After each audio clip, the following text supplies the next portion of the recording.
Hello friends आपलोके चाই আছে টেকনিক্যাল জিআৰ চ্যানেল ফ্ৰেন্ডস যিসকলে বিএ বিএসসি বিকমৰ এক্সামৰ ফৰ্ম ফিল আপ কৰিছিল সেকেন্ড সেমৰ সো সেইসকলে এক্সামৰ ফৰ্মৰ লগত অইন কিবা ডকুমেন্ট জমা দিব লাগিব নেকি বা এইটো কেনেকৈ জমা দিব আৰু লগতে আপোনালোকৰ পেমেন্ট যদি আটকি গৈছে বা পেমেন্ট ৰিসিপ্টটো কেনেকৈ পাব বা আৰু এক্সাম ফৰ্মটো কেনেকৈ পাব এই সম্পূৰ্ণ তথ্য এইটো ভিডিওৰ মাধ্যমেৰে আপোনালোকক জনাই দিম। তো বলক আমি ভিডিওটো আৰম্ভ কৰো। সো ফ্ৰেন্ড আপোনালোকে যিকোনো গুগল বা ক্ৰোম ব্ৰাউজাৰ ওপেন কৰি ললে আপোনালোকৰ এক্সাম ফৰ্মটোৰ যেটো ফটো আৰু সিগনেচাৰ আছে সেইটো কিন্তু শো নকৰিব। সেই কাৰণে আপোনালোকে ফায়াৰফক্স এটা এপছ আছে সেইটো আপোনালোকে ইউজ কৰিব।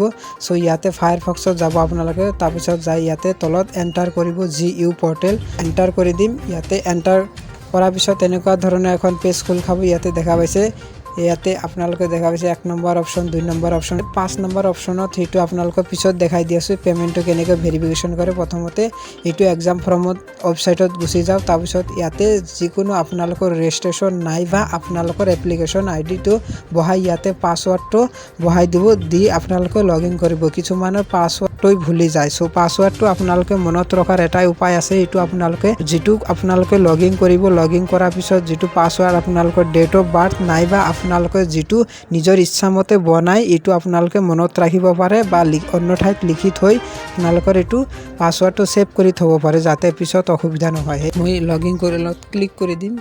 লগইনত ক্লিক কৰাৰ পিছত দেখা পাইছে এক্সাম ফৰ্ম ডাউনলোড। এই এক্সাম ফৰ্ম ডাউনলোডত ক্লিক কৰাৰ পিছত এনেকুৱা ধৰণে আহিব আপোনালোকৰ এইটো download exam form and payment receipt. So এই দুটা আপোনালোকৰ আহিব কেতিয়া আহিব যেতিয়া পেমেন্টটো সাকসেসফুল হ'ব। আৰু যদি এনেকুৱা দেখায় পেমেন্টটো তেনেহলে আপোনালোকৰ পেমেন্টটো হোৱা নাই কিন্তু পইচাটো কাটি লৈছে। সেই কাৰণে আপোনালোকে ৰিপিট পেমেন্ট কৰিব পাৰিব। ৰিপিট পেমেন্ট কৰি আপোনালোকৰ এইটো পেমেন্ট ৰিসিপ্টটো ডাউনলোড কৰি ল'ব পাৰিব এনেকৈ। So payment receipt payment download pay receipt so এইটোত ক্লিক কৰি দিব। ক্লিক কৰাৰ পিছত এনেকুৱা ধৰণে এলাউড ক্লিক কৰি আপোনালোকে ৰিসিপ্টটো ডাউনলোড কৰিব পাৰিব। আৰু আপোনালোকৰ এই পেমেন্ট ৰিসিপ্ট আৰু এক্সামৰ ফৰ্ম যেটো আছে এই দুটা লৈ আপোনালোকে কলেজত জমা দিব পাৰিব আৰু একো ডকুমেন্টস নালাগে। আৰু এটা কথা যিসকল এৰিয়াৰ বেস আছিল সেইসকলৰ কিছু 50 টকা নহলে 100 টকা কিবা পইচা এটা ল'ব কলেজৰ পৰা।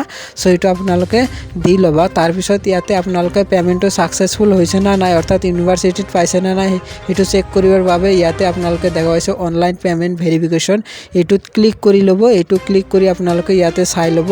ইয়াতে অপচনত এইটো এক্সাম ফৰ্ম এইটো ক্লিক কৰি ল'ব। তাৰ পিছত ইয়াতে মাৰ্চেন্ট ৰেফাৰেন্স ন অৰ্থাৎ আপোনালোকৰ ট্ৰানজেকচন যেটো আইডি আছে তাতে লিখা আছে সেই আইডিটো ইয়াতে বহাই দিব।